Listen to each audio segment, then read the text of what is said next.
پیارے دوستو، آج میں آپ کو مینڈک اور بیل کی کہانی سناؤں گا۔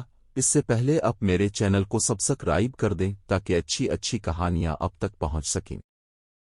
شام کے وقت چراگاہ کے درمیان ایک چھوٹا سا خاموش تالاب، جس میں پانی کے اوپر کنول کی پتیاں اور چند بھنورے منڈلا رہے تھے۔ ایک مینڈک بڑے کنول کے پتے پر بیٹھا ہوا تھا اور دھوپ سینک رہا تھا۔ مینڈک درمیانے سائز کا تھا، سبز رنگ کا، اور اس کے چہرے پر قدرے غرور کی جھلک تھی۔ وہ زور زور سے ٹرٹرا رہا تھا اور اپنے آپ کو بہت اہم سمجھتا تھا۔ ایک بڑا اور مضبوط بیل چراگاہ کے کنارے سے آتا ہوا کہ دیتا ہے۔ بیل بہت بڑا تھا، بھورا رنگ کا، اور اس کے بڑے بڑے سینگ تھے۔ وہ آہستہ آہستہ چل رہا تھا، اس کے ہر قدم سے زمین ہلتی ہوئی محسوس ہوتی تھی۔ بیل تالاب کے قریب آتا ہے تاکہ پانی پی سکے۔ صاف پانی میں بیل کا عکس نظر آتا ہے۔ مینڈک اوپر دیکھتا ہے اور بیل کو دیکھتے ہی اسے اس کے بڑے سائز پر حسد ہوتا ہے۔ مینڈک اپنا سینہ پھلاتا ہے اور خود کو بڑا دکھانے کی کوشش کرتا ہے۔ مینڈک اپنے آپ کو پھلانے کی کوشش کرتا ہے۔ وہ بیل کو دیکھتا ہے اور پھر اپنے آپ کو، اور صاف طور پر غیر مطمئن نظر آتا ہے۔ مینڈک اپنے آپ سے کہتا ہے، میں بھی اس بیل جتنا بڑا ہو سکتا ہوں، ایک پرعزم لہجے میں۔ مینڈک گہرا سانس لیتا ہے اور اپنا جسم پھیلانا شروع کرتا ہے۔ مینڈک اپنے سائز سے دگنا ہو جاتا ہے۔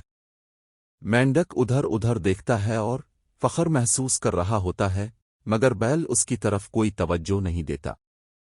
ایک تتلی مینڈک کے سر پر بیٹھتی ہے اور مینڈک اسے غرور سے اڑا دیتا ہے۔ مینڈک دوبارہ بیل کی طرف دیکھتا ہے اور سمجھتا ہے کہ وہ ابھی تک بڑا نہیں ہوا ہے۔ مینڈک اور بھی زیادہ پھولنے کی کوشش کرتا ہے اور اس کا جسم گول ہو جاتا ہے۔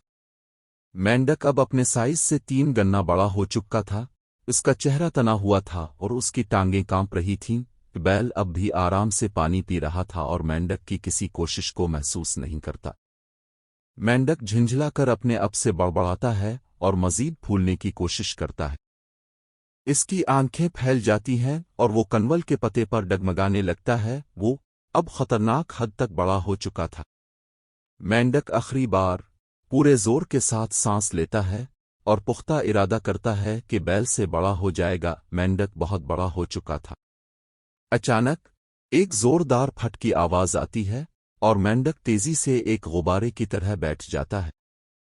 پھولا ہوا مینڈک کنول کے پتے پر جھپک جھپک کر گرتا ہے، تھکا ہوا اور بہت چھوٹا ہو چکا تھا۔ بیل، جو اب پانی پی چکا ہے، سر اٹھاتا ہے، ایک لمحے کے لیے مینڈک کی طرف دیکھتا ہے اور پھر خاموشی سے چلتا ہوا وہاں سے چلا جاتا ہے۔ جیسے ہی بیل وہاں سے جاتا ہے، ہلکی ہوا چراگاہ میں بہنے لگتی ہے اور تالاب کا پانی دوبارہ لہریں لینے لگتا ہے۔ مینڈک کنول کے پتے پر لیٹا ہوا ہے اور ہانپ رہا ہے۔